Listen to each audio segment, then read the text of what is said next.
Welcome back to Philosophy 115, Critical Thinking. I'm James Beebe, your instructor at the University at Buffalo.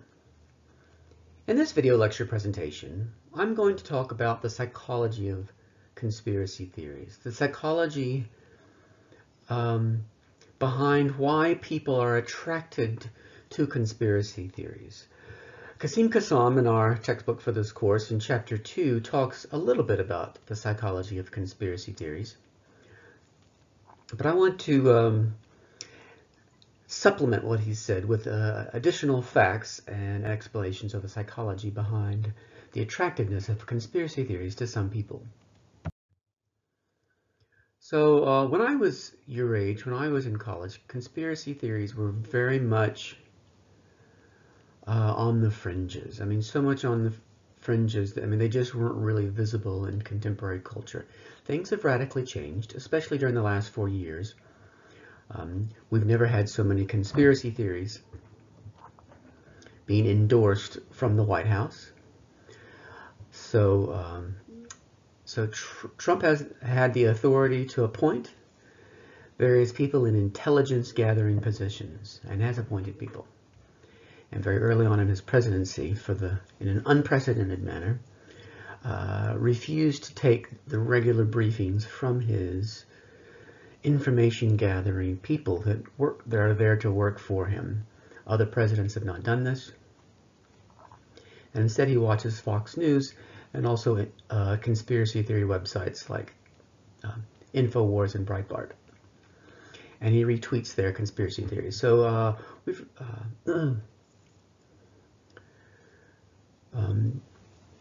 in part because of Trump, but not just because of Trump, conspiracy theories have become much more mainstream. Even when Mitt Romney was running for president, which I guess would have been, what, 2012? Is that right?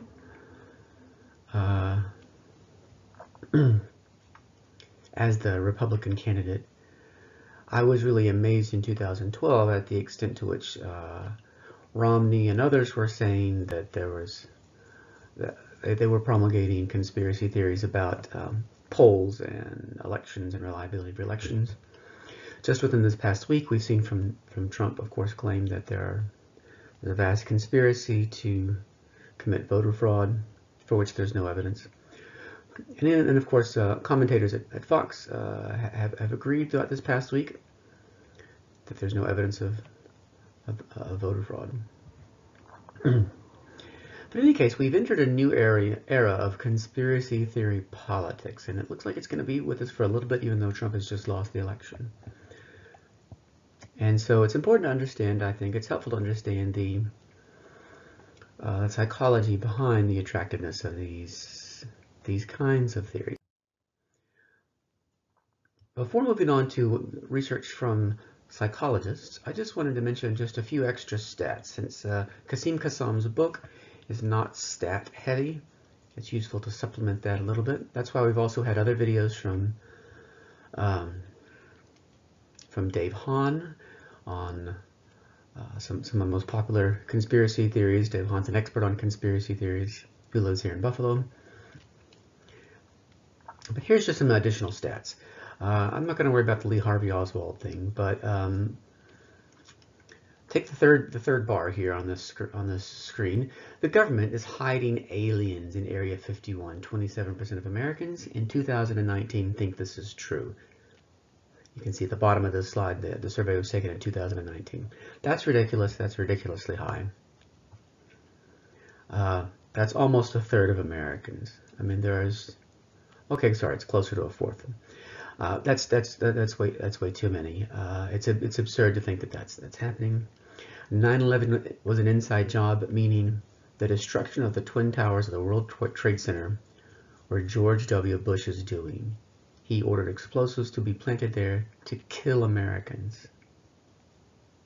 More than 3,000 Americans. George W. Bush did that.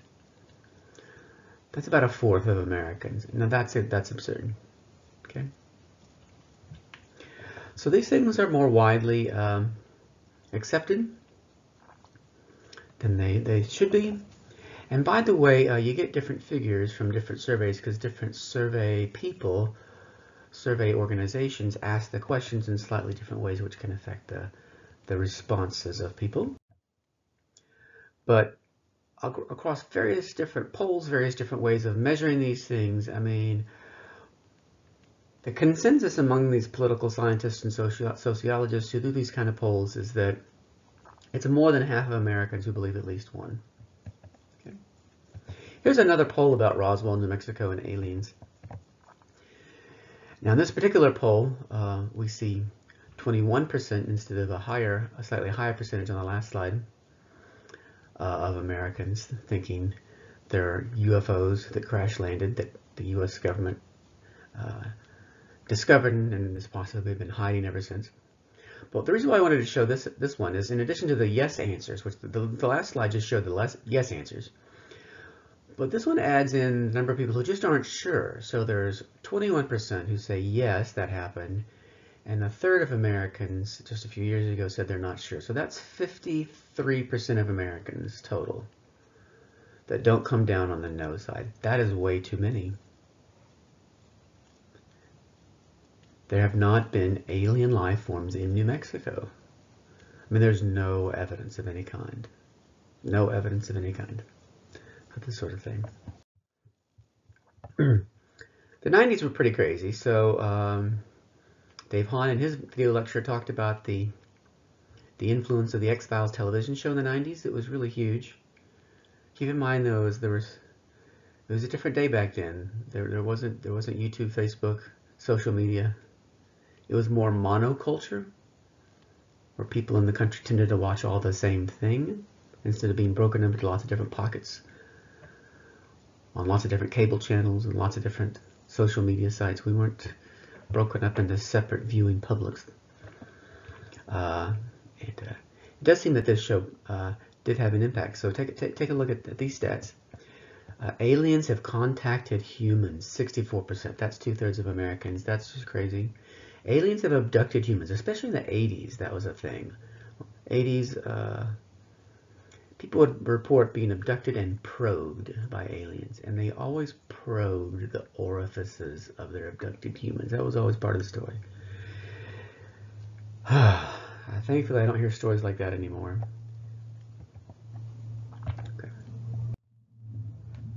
Okay. So the conspiracy theories that are popular today are slightly different. You know, we don't hear about alien abductions and aliens probing abducted humans. But in 2020, a bunch of myths about COVID-19 have gone across the nation and killed thousands and thousands and thousands and thousands and thousands of people. The myth that it's just like the flu, it's no more serious than the flu, that's killed more than 200,000 Americans. There's a good chance we could be at 300,000 Americans dead by New Year's Eve. And it's in part behind politically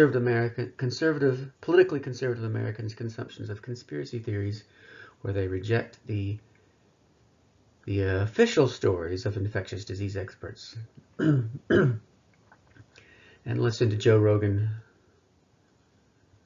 Alex Jones, and other people without medical qualifications.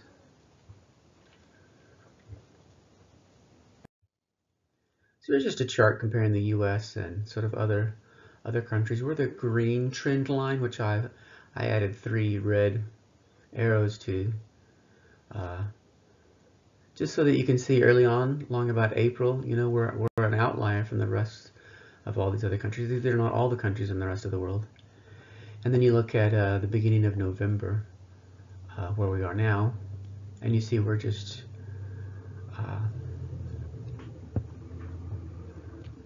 we're not in line with the rest of developed nations.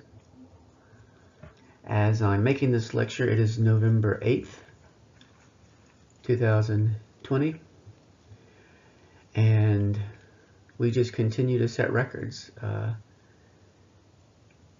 9 days ago, we set a record of 90,000 new cases reported in one day. That's 90,000 more in that one day than in previous days. And then the next day, 9 days ago, that Friday, we set a new record of 100,000 new cases reported that weren't reported on Thursday or any day before.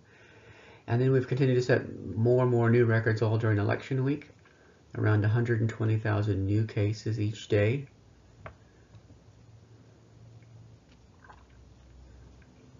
And it's people not following the... there's a difference between public policy recommendations and the science. Okay, so Anthony Fauci is not a public policy person. He's not an expert on public policy about what laws and restrictions we should pass to combat the coronavirus. He is an expert on how infectious it is. Okay, and the conspiracy theories mostly concern the disease itself, I suppose, and then people just on the public policy side, people I suppose don't promote conspiracy theories so much as sort of clamor for their rights. I guess sometimes they do propose something like a conspiracy theory concerning herd immunity, which again is not endorsed by the infectious disease experts. It's endorsed by a conservative talk show host. So we have conspiracy theories killing Americans by the thousands, and it looks like it's going to continue to do so. So one of the conspiracy theories concerning the coronavirus that's been touted, I haven't heard this quite as much lately as we did in the middle of 2020, or even April, even back in April. The White House, well, Trump in particular, not really other Republicans came up with this, but Trump said that the coronavirus was being touted as a very serious disease. There's this conspiracy by Democrats. Oh, and infectious disease experts, so they're part of the conspiracy. They all know that coronavirus, these are experts, they know that coronavirus isn't really that bad, but they're all a bunch of Democrats, so they're going to say it's bad in an effort to harm Trump's election year chances. So that was a key conspiracy theory. It was overstated to harm his election chances. So here's a study that was just mentioned came out just last week. Of the 376 counties with the highest number of new coronavirus cases per capita, 93% of them are Trump voting counties. So it's killing people. So Trump made up this conspiracy theory just in a bid to stay in power, and it's killing his own supporters. So you get the idea. Conspiracy theories are everywhere. Believing in aliens and that they've come to New Mexico, that's harmless mostly, I suppose. But when it comes to things like the current pandemic we're in, it's very harmful. Here's one last example before moving on to the psychology behind conspiracy theories. The world has really changed. So here's something that never happened. Last fall, December 2019, I got the following student evaluation at the end of the semester.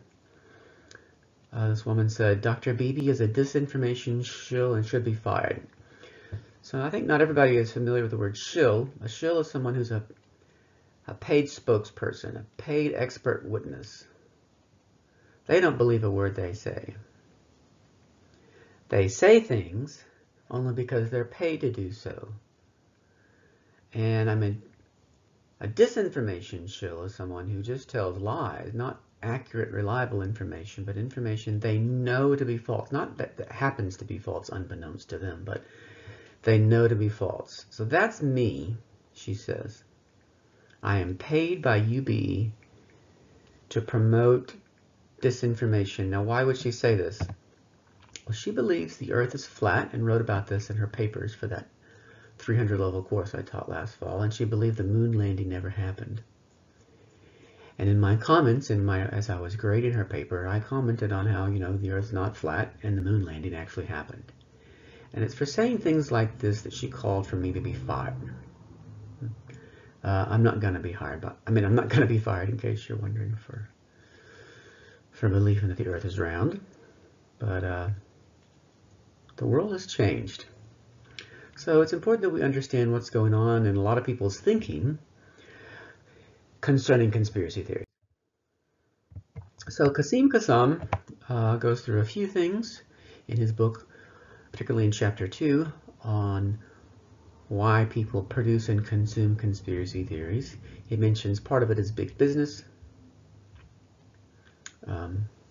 I tried to look at the store on Infowars.com, and I tried to look yesterday, and I tried to look at it with my browser being incognito, and it wouldn't let it into me into the store. I wasn't quite sure about why that was. I didn't want cookies to follow me and realize I had been looking at this conspiracy theory website. But Kassam in particular mentions Alex Jones's Infowars website and the money that he gets from, and the success that he gets, career success, by being the nation's most visible proponent of conspiracy theories. And remember, what that means is the most visible, successful guy to spout falsehoods. Well, I guess there's Trump. Okay. So calling Alex Jones the most successful promulgator of conspiracy theories may not be quite right. He's got some serious competition from the White House for 70 or so more days. But Kassam, in addition to talking about the business aspect, which I'm not going to talk about really in this, I'm not going to talk about anymore in this video lecture presentation, he talks about some things like personality traits and cognitive styles, just the way people's minds are, that incline them to be more likely to produce or consume conspiracy theories. So these can all roughly be thought of as kind of like personality traits. So some of us are more extroverted and some of us are more introverted. Some of us are more agreeable, some of us are more disagreeable. Some of us are more narcissistic, self-centered, some of us are less so. And psychologists can just measure these things they call them individual differences, with personality traits being the sort of biggest and most important dimensions of individual differences. We're not all the same psychologically. And for each of these personality traits or measures of cognitive style, there's a continuum. So it's not like either you are or you aren't. Some of you may have taken these very unscientific Myers-Briggs personality tests, which is not actual psychological science. It's based on hocus pocus. And they tell you either you are or you aren't in such a category. And that's that's one of the many problems with Myers-Briggs personality tests, is that's not how personality works. You're not either an extrovert or not an extrovert. It's degrees. Some people being way far out on the continuum of extroversion. Some people being in the middle. Some people being way over on the other end, the introverted end. In any case, just keep that in mind. For each of the things we're going to go through, these things come in degrees. So let's go through some of these. I'll just briefly mention two of the psychological factors that Kassam mentions in his book. One is proportionality bias. This is where we have an overactive tendency to assume that the scale an event's cause must match the scale of the event itself. Kassam mentions the JFK conspiracy theory. Lee Harvey Oswald was just a loser who happened to be a decent shot with a rifle and happened to want to be famous a little bit and happened to not like JFK, and he just, shot him, and that's it. That's kind of the whole story as far as the actual evidence available. And when you let the proportionality bias influence you too much, your mind says to yourself, that can't be right. This is a significant event. He was this beloved, well, by a number of people anyway, president. I think it may be the case that his family life was broadcast on TV more than any other president at the time, and he's sort of handsome and rich, and he could jog along the beach shirtless and jog out to his boat and, do some sailing like, rich New Englanders do. And he could look very handsome and charming and the whole thing. But given when the invention of the TV and the widespread prevalence of TVs in American homes, I really do think that his private life was broadcast into American living rooms more than others. FDR used the radio, of course. But in any case, this factored into there being a feeling of closeness to JFK. And so when this president, who seemed more up close than others, is struck down, you know, psychologically for a lot of people, it's just hard to accept that it's just this loser who happened to be a good shot, who happened to want to kill him and happened to kind of want to be famous, and that's it. People have this tendency to think there's got to be a bigger story because it was a bigger tragedy that happened. Now, one thing that I wanted to mention that Kassam does not mention is that the proportionality bias is actually a decent rule of thumb. Now, it's just a rule of thumb, but it's decent. I mean, you see a big, giant, enormous hole in the ground, a hole in the ground so big you want to call it a crater, and then you see this other little itsy bitsy hole in the ground. You're going to think proportionally. You're going to think that whatever caused the big giant crater must have been a bigger cause than whatever caused the itty bitty hole in the ground. So you look at the size of the effect, the size of the hole, and you draw conclusions about the size of the power of the effect. Sorry, let me repeat that, sorry.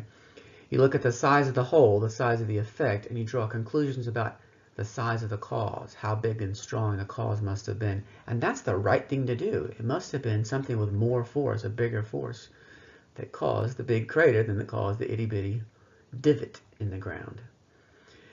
So it's, you know, one more example, you know, something causes a slight fluctuation in some economic measure, a slight fluctuation in unemployment, slight fluctuation in the stock market.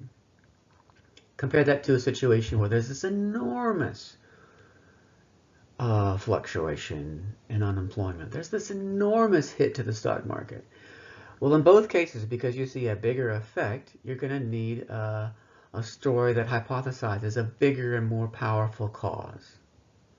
It had to have been something much larger, much more widespread to cause a record drop in the Dow Jones Industrial Average than whatever it was that happened to cause this itty bitty little blip downward. So thinking proportionally is a good thing. So a lot of cognitive things that get called cognitive biases these days are much of the time, if not most of the time, pretty good things. So the problem is when you overdo it. So that's why I put in the word overactive tendency. I'm not sure that the word overactive is in, I kind of think that's not in Kassam's book. Thinking proportionally is fine. It's just, you know, don't overdo it. And that's what people seem to have done with JFK and Lee Harvey Oswald. That just happens to be one of those unusual cases where there's a big effect, and the cause is kind of a simple, small story. Another example that Kassam mentions is intentionality bias. And this is, again, I've inserted the word overactive, which I don't believe is in Kassam's book. So we are able to tell the difference between some things that happen by accident or by chance from things that happen intentionally. Not everything happens intentionally. Sometimes you're walking along the sidewalk and a branch falls from a tree around where you're walking, and it's just an accident. It's just by chance that it happened to fall at the moment that you're walking on the sidewalk. And we can all tell the telltale signs of someone intentionally trying to kill you, intentionally trying to hurt you with a branch. But the person who displays intentionality bias sort of overdoes intention seeking. They overdo this detection, in scare quotes, of intentions. They have a hard time accepting that much of anything is accidental. Anything that happens, they just don't want to accept it was by chance, it was by accident. They're just always saying that was intentional. And that can sound kind of paranoid, and of course, a paranoid psychology goes very much with conspiracy theories. So you can see in this particular slide, and in the last one I've included screenshots of psychological studies that show that overdoing proportionality bias is just in general. If you just have that tendency to overdo that in general, then when conspiracy theories come along, you're going to just latch on. Or just in general, if you're overdoing the detection of intentional action, when some of the time you should just be saying, look, that was just an accident. If you overdo that, again, when conspiracy theories come along, you're going to latch on. So conspiracist ideation is the unlovely term that many psychologists use to talk about the thinking that conspiracy theorists do when they produce or consume conspiracy theories. Okay, so those are a couple that Kassam mentions, but I've just added a couple of extra bits to the two of the things that he mentions. He also briefly mentions confirmation bias without saying much about it. But I want to talk about other psychological factors now that Kassam does not mention. So one factor that some people have pointed to, some psychologists and behavioral scientists, political scientists have pointed to as making people more inclined than others to accept conspiracy theories, is having an overactive cheater detector. So we share with primates an ability to recognize when someone is cheating, and also we have this suite of behavioral responses that we share with other primates when it comes to responding angrily to people that we have detected to be cheating. Here's just a couple of videos which you might take a look at, but they're nothing they're not going to necessarily tell you anything you don't already know. In both cases, we see primates, baboons or chimpanzees, where there's certain rules about who can have sex with whom based on who the high status male is. And we see illicit sex happening, and we see a baboon or a chimpanzee getting mad about it, and chasing the cheater away and fighting and other things like that. And I think you already, you know about that stuff. You know that animals sort of fight for chance mating rights. But there's another kind of thing that I would like to show you. And it's this. It's not cheater detection, but it's very closely related. So I really encourage you to pause this video in just a moment and watch this video. It's narrated by Frans de Waal, the most important primatologist on the planet. Primatologist being someone who studies primates. This particular video segment is from a TED Talk that he's giving, where two capuchin monkeys are paid unequally for the same task, and it's eye-opening in a way that watching an alpha male baboon chase off a beta male for trying to have sex with a woman is sort of not eye-opening. So I would really like you to pause this video that my current video lecture, and watch this capuchin monkey video, which I'll post separately on UB Learns, and then come back to my talk.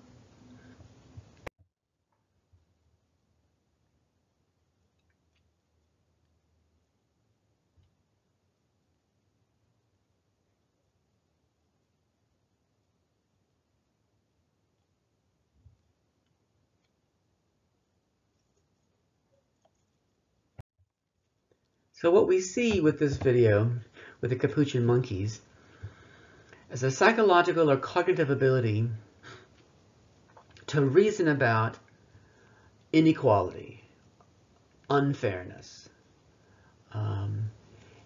again, in ways that people wouldn't expect. Okay, so this is not cheater detection, but it's nearby, and it's a more vivid video, more eye-opening video than any video that I could find about cheater detection proper. But the idea is, with other primates, we share this ability to figure out who's trying to take a benefit without paying their fair share. We, of course, have this ability to a more sophisticated degree than any of these other non-human primates, but we do share common ancestors with all of them. All right, so the idea is, when the relationship between this and conspiracy theories is this: we all, and including many other primates, have this ability to detect cheaters, and in some people are like really, their cheater detection is like really overactive. They're seeing cheaters everywhere, even when there's not cheaters. So if this is your psychological profile, remember it comes in degrees, and you're sort of on the end of the spectrum that makes your cheater detection like really active, like it's giving a number of false positives because you think cheaters are everywhere. Then it seems sort of obvious that this sort of person is going to buy into conspiracy theories, because a conspiracy theory says that the conspiracists are cheating somehow. They're getting together in secret to screw over the rest of us. So as you can see, both with an intentionality bias and overactive cheater detection, there is something like a paranoid style. So the very first psychological study from, I believe, around 1964 on people's acceptance of conspiracy theories was called, well, things like, yeah, I believe the article was called The Paranoid Style in American Politics. So there is something about the acceptance of conspiracy theories that is associated with a kind of paranoia about one's fellow citizens. There are other things as well. So the next few factors are going to be about psychological needs that some people have more than others. So, and we can measure this with self-report questionnaires where people just, I'll give you some items from the questionnaire in just a minute, and you just describe the degree to which these items fit you or not. And we can also ask family and friends about the degree to which these descriptions fit you as well. So here's some items from a need for cognitive closure scale. I don't like situations that are uncertain, and you can sort of will answer, you know, on a scale from strongly agree to strongly disagree to somewhere in the middle. I dislike questions that could be answered in different ways. I feel uncomfortable when I don't understand the reason why an event occurred in my life. When I'm confronted with a problem, I'm dying to reach a solution very quickly. So need for cognitive closure has been associated with the endorsement of conspiracy beliefs. And if you think about those statements, I think it's easy to see why. So people who more strongly agree with them are going to be more strongly inclined to agree with conspiracy theories. These are degrees, right? Matching degrees. So people have a high need for cognitive closure, just need an answer. They just can't stand not having an answer. When experts say, this plane carrying more than 300 people has crashed into a mountainside, and we don't know why it crashed. We've looked at the black box that we've recovered from the crash site. We've analyzed the data there. We've analyzed radar. We've analyzed radio communications, and we just don't know. The person who's high in need for cognitive closure is just driven crazy when experts say we don't know. They want an answer and they want it now. Now, if you're that person that wants an answer and wants it now, you're going to be more, this kind of person is going to be satisfied with any old answer. See, for this person, any old answer, even a stupid one, is better than none. So if the experts say we don't know why the plane crashed, then you should remain in a state of agnosticism about possible causes. We don't know that it was lightning. We don't know that it was mechanical failure. We don't know that it was murder-suicide from the pilot. You should remain agnostic about each of these if the experts say they don't know. And the person high in need for cognitive closure doesn't want to do that. They want any answer. Even a stupid one feels better than I don't know. So I think it's interesting that in this particular article, where I've included a screenshot from the European Journal of Social Psychology, published just a few years ago, I think it's interesting that they call their main title, it includes the words addicted to answers. Because it really seems like, I think that's really appropriate based on the study and the results that they described. So think about an addict who needs a hit and they need it bad. And they're like, I gotta have my stuff. I gotta have my stuff. And they're gonna do anything, stupid things, to get it until they got their hit. So this kind of metaphor is kind of interesting, and I think helps describe the person who's very high in need for cognitive closure. They're in a state of agitation, like the addict who needs a hit is incredibly agitated and is kind of off their rocker a little bit until they get the hit. So need for cognitive closure is not a good kind of personality trait or cognitive style trait to have. So in addition to being very unhappy with not knowing answers, to having no answer, people who are high in need for cognitive closure are also unhappy with uncertainty. So back to the plane crash example. So suppose that instead of the experts saying we just have no idea, we don't know what caused the crash. Suppose they say, we think of all the possibilities, it's most likely that it was mechanical failure because of a lightning strike. But we don't really know, and it's not a really high probability. So here's a situation where instead of just saying they just don't know anything, the experts are saying of all the possible factors, there is one, or one combination at least, that's most likely. But they include in their answer, a decent, moderate dose of uncertainty. So they're leaning towards mechanical failure due to a lightning strike of the plane while in midair. They're leaning, but there's uncertainty. Well, that's also something the person who's high in need for cognitive closure can't stand, is uncertainty. So this sort of person is just ripe for being duped. They're ripe for someone to come along. They want an answer, and they don't want an uncertain answer. So anyone who comes along and confidently gives them an answer, however stupid, and however little evidence or however zero evidence there is for it, they're going to latch on because they've heard confidence and they've heard an answer. And they're like, my little tiny brain can rest at peace. And people who are high in need for cognitive closure are not, they're not smart folks. But this is one sort of factor that scientists, psychologists have discovered is behind the acceptance of conspiracy theorizing.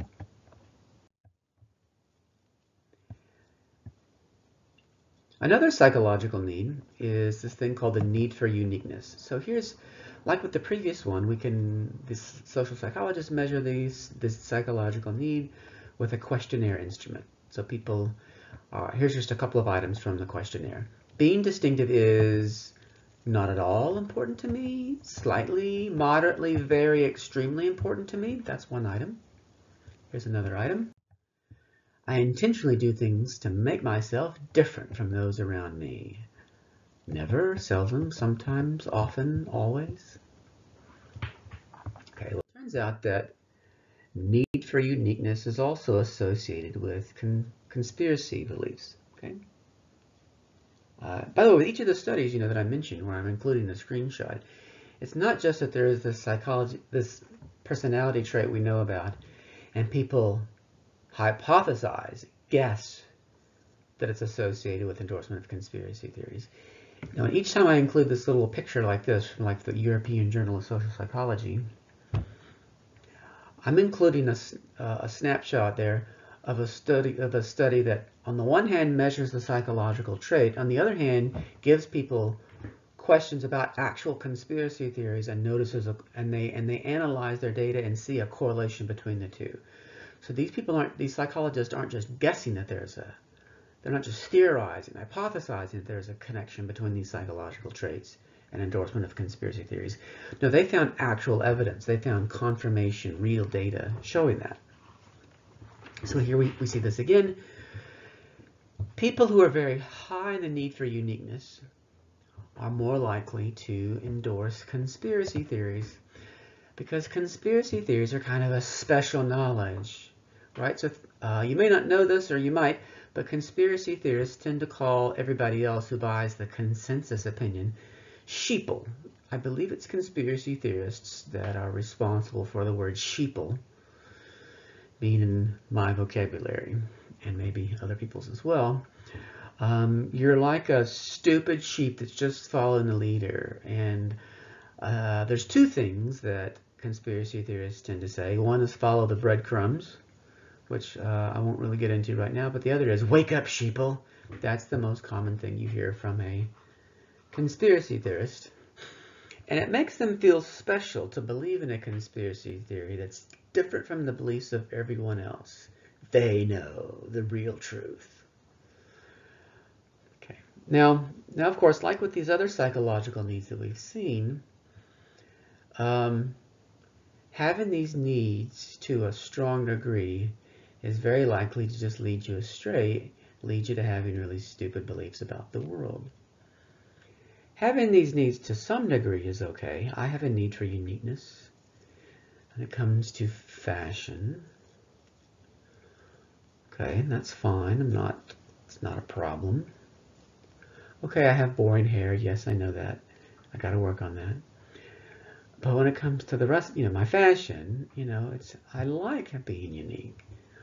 But it's when you take the sort of uniqueness thing too strong, you take it too far. That's when you get into problems. When this need is so strong that you sort of cease to be able to evaluate evidence properly. Or you stop asking yourself, hey, is there any evidence at all for this crazy stuff?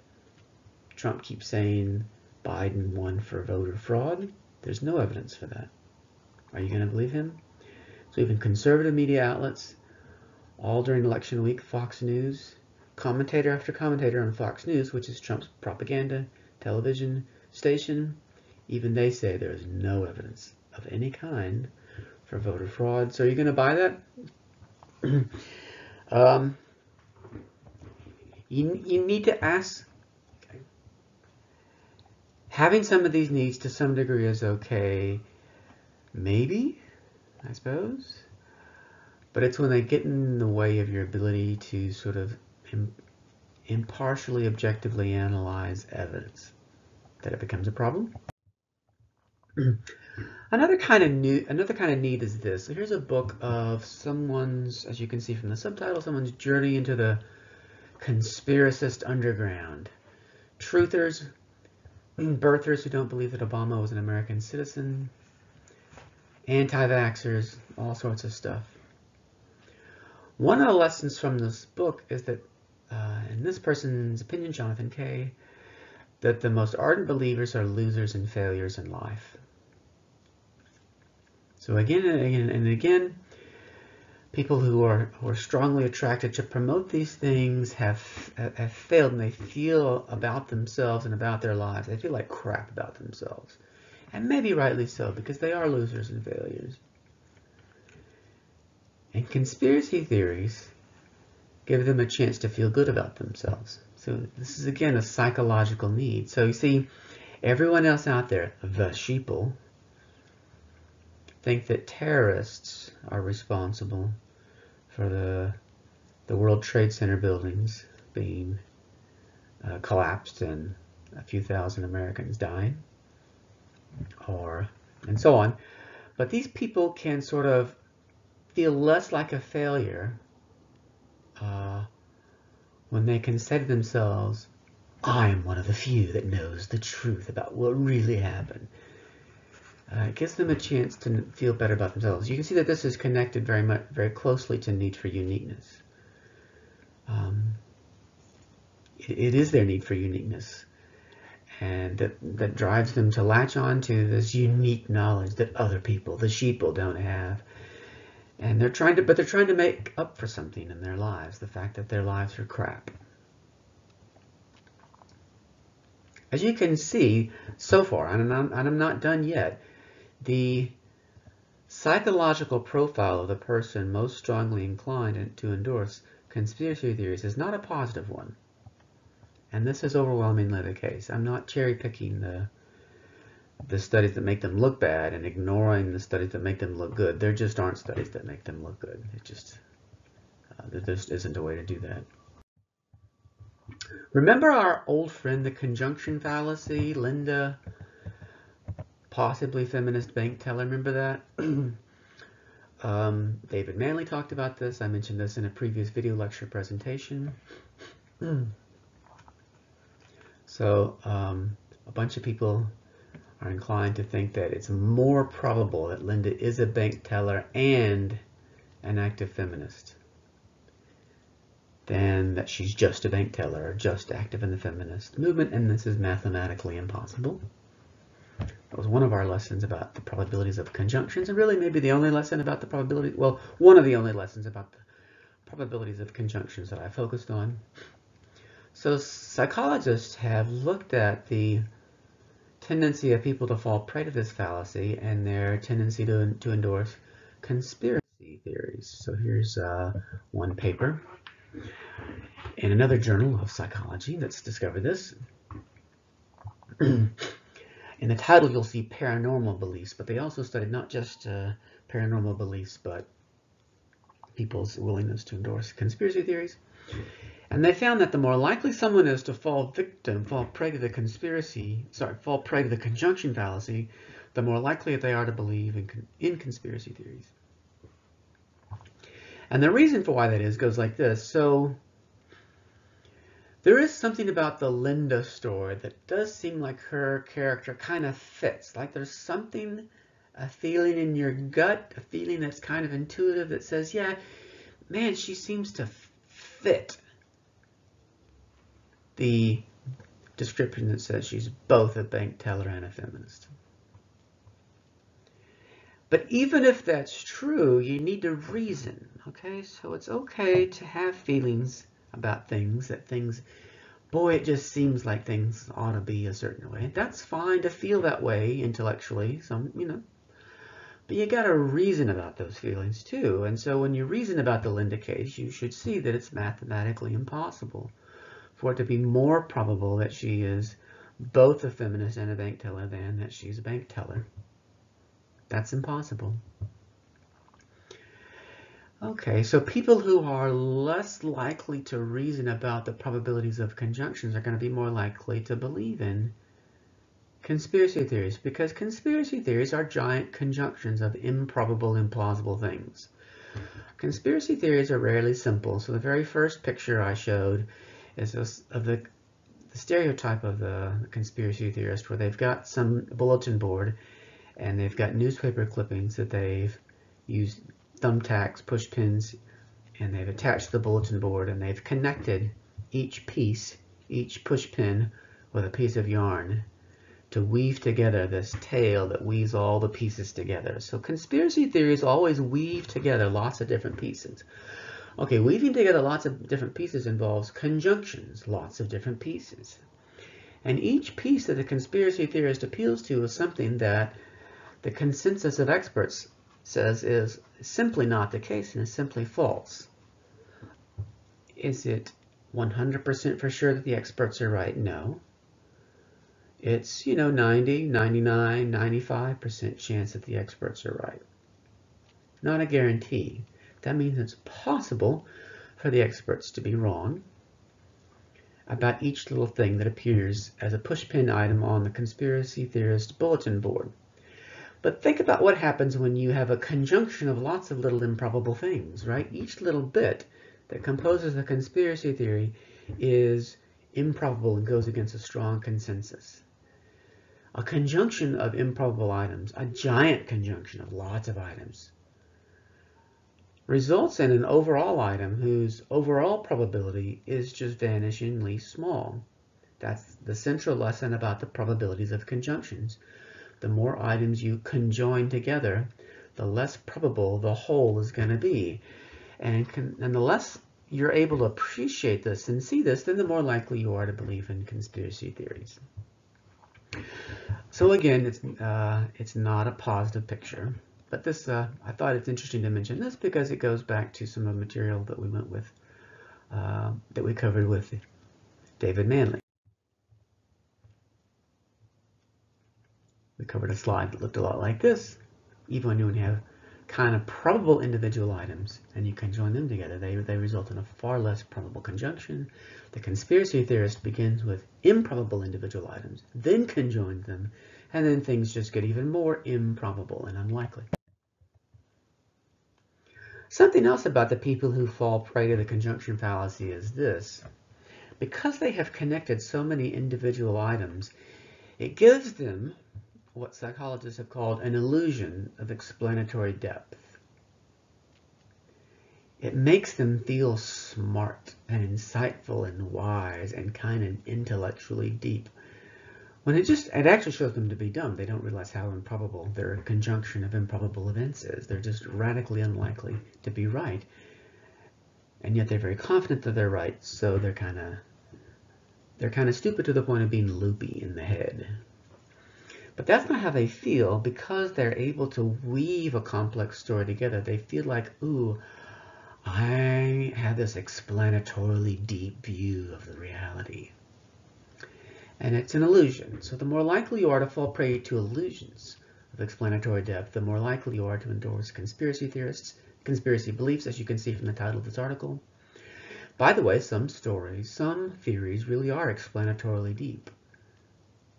And they're not illusions. So Darwin's theory of evolution is explanatorily broad and explanatorily deep. It's explanatorily rich along a lot of dimensions. It brings together tons of phenomena that would otherwise be unexplained, from genetics concerning the genetic code, concerning homologies, physiological homologies, genetic homologies, the distribution of similarities and differences of phenotypic traits.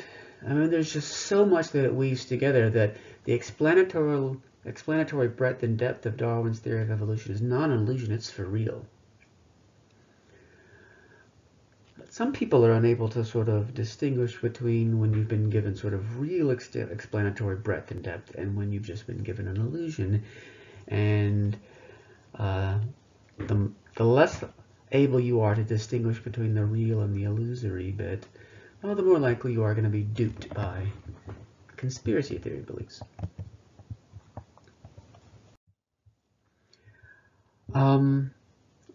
One sort of thing which I caught me a little bit by surprise when I first discovered this study is some psychologists, they just straight up ask people, are you willing to be involved in a conspiracy theory? Are you willing to join together? How willing are you to join together with a bunch of plotters to break the law? So do something illegal and something unethical, something that brings harm to lots of people. Something that the vast majority of citizens would agree is horribly unethical. It's a morally bad thing. It's legally bad. It's bad in so many respects. Would you be up for that? The more likely someone is to say, sure, I'd be up for that, the more likely they are to believe in conspiracy theories, which makes sense, I guess. This is like the false consensus effect that we just covered a few weeks ago. Pro-lifers think there's more pro-lifers out there than there really are. Pro-choicers think there's more pro-choicers out there than there really are. We're more likely, we just have this tendency, this innate tendency to think that people out there are more like us than they really are. Which doesn't make necessarily a bad illusion. I don't know, it leads to some problems, but it's not the worst thing in the world, I guess. But so when you're the sort of person that says, yeah, I would break the law to result in the death, suffering, loss of health, loss of wealth of thousands of people, yeah, I'm down for that. The more likely you are to be a very uncool person like that, then the more likely you are to think that other people are like that. To sort of read your psychological profile into the psychological profile of others. And that's what conspiracy theories hypothesize, of course, that there are these people out there, these secret clandestine groups that meet behind closed doors and plot things to harm the rest of us. So if you're down for that sort of thing, you're going to think that other people are too. Okay. My mistake. There's not one more slide, just a summary slide. So.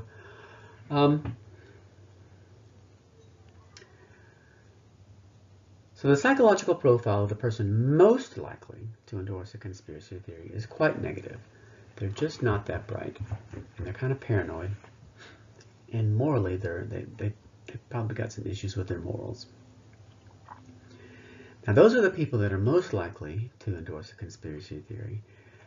But psychologists tell us that even sort of more typical, normal, ordinary people are likely some of the time to endorse some conspiracy theories. Maybe not David Icke's, interdimensional traveling, shape-shifting lizard alien. Okay. Maybe not that, but maybe some tamer ones. Maybe you're like the truther movement that, sorry, the birther movement that Obama really isn't an American citizen.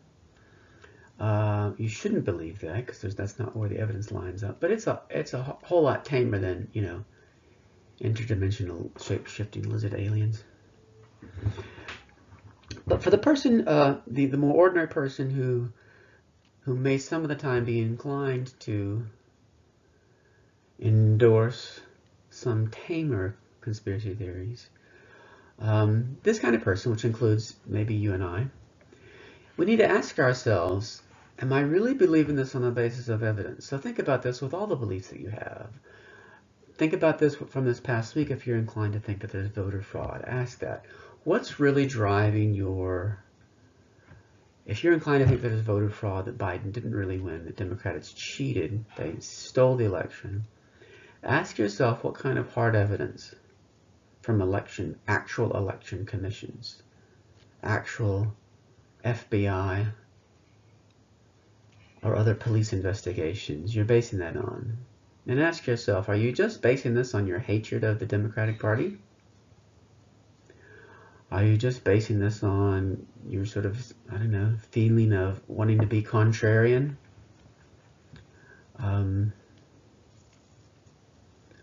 Is there, I don't know, is there some sort of psychological need this is coming from? I don't know. In any case, the critical thinking lesson is for each of us is supposed to be, we all have some of these psychological needs to some degree, maybe. We all have maybe some of these psychological cognitive biases to some degree.